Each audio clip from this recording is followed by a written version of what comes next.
एक भगवान विष्णु के जो दशावतार हैं उनमें बुद्ध हुए हैं।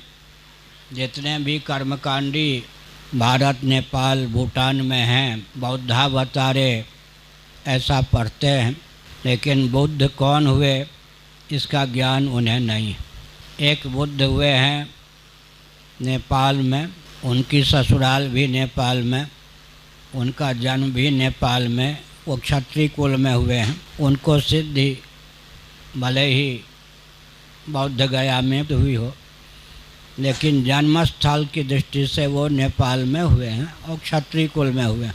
लेकिन भविष्य पुराण के अनुसार विचार करें तो ब्राह्मण कुल में बौद्धावतार हुआ है। बौद्धावतार का क्षेत्र भविष्यत गति से श्रीमद् भागवत में है, कीकटेषु भविष्यति। कीकट में भगवान विष्णु बुद्ध का अवतार लेंगे, बौद्धावतार कीकट में होगा।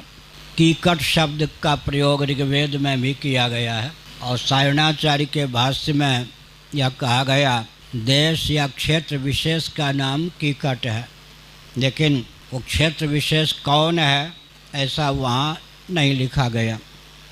श्रीधर स्वामी ने, जिन्होंने श्रीमद् भागवत पर भाष्य लिखा, श्रीधरी टीका आज पूरे विश्व में चर्चित है। चैतन्य महाप्रभु भी उस टीका पर लट्टू थे।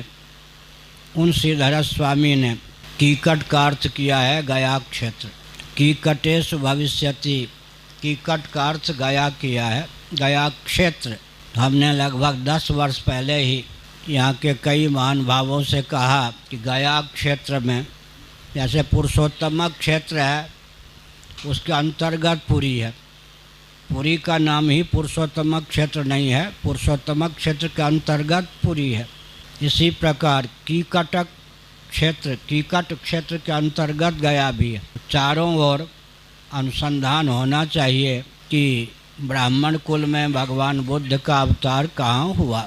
कुछ महानुभावों ने 4 साल पहले लगभग बताया, एक टीले पर ब्राह्मणों का गांव है और वहाँ बुद्ध की प्राचीन मूर्ति है।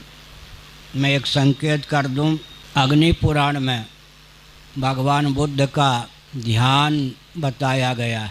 इन बौद्धों ने क्या किया, उस श्लोक के आधार पर भगवान बुद्ध का जो चित्र बन सकता है वही बना के रख दिया। अग्नि पुराण में जो भगवान बुद्ध का ध्यान लिखा गया है उसके आधार पर जो भगवान बुद्ध की आकृति बनती है, चित्र बनता है, गौतम बुद्ध के अनुयायियों ने उसी को बुद्ध के रूप में ख्यापित कर लिया। दूसरी बात क्या है, अमर सिंह हुए हैं जिन्होंने अमरकोश की रचना की, वो बौद्ध थे। उन्होंने बहुत ही चतुराई का परिचय दिया। भगवान बुद्ध और गौतम बुद्ध के नाम एक साथ लिख दिया, बीच में विभाजक के रूप में एक शब्द का प्रयोग कर दिया जिसका अर्थ लोग नहीं समझ पाते कि विभाजक है, ताकि भविष्य में लोग ब्राह्मण कुल में अवतीर्ण बुद्ध को भूल जाएं, गौतम बुद्ध ही बुद्ध के रूप में चर्चित हो जाए। एक और कारण है, गौतम गोत्र दोनों बुद्ध का था। क्षत्रिय कुल में उत्पन्न बुद्ध का गोत्र भी गौतम और ब्राह्मण कुल में गया क्षेत्र में उत्पन्न बुद्ध का गोत्र भी।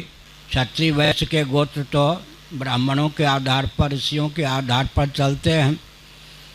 इस भ्रम के कारण भी, दोनों का गोत्र मिलने के कारण भी ब्राह्मण कुल में उत्पन्न जो हमारे विष्णु के अवतार बुद्ध, उनको हम लोग भूल गए। हमको जिस कुल में जो उत्पन्न हुए उनके प्रति आदर है। आदर्श कोई भी हो सकते हैं, इसको लेकर कोई परहेज नहीं। क्या हम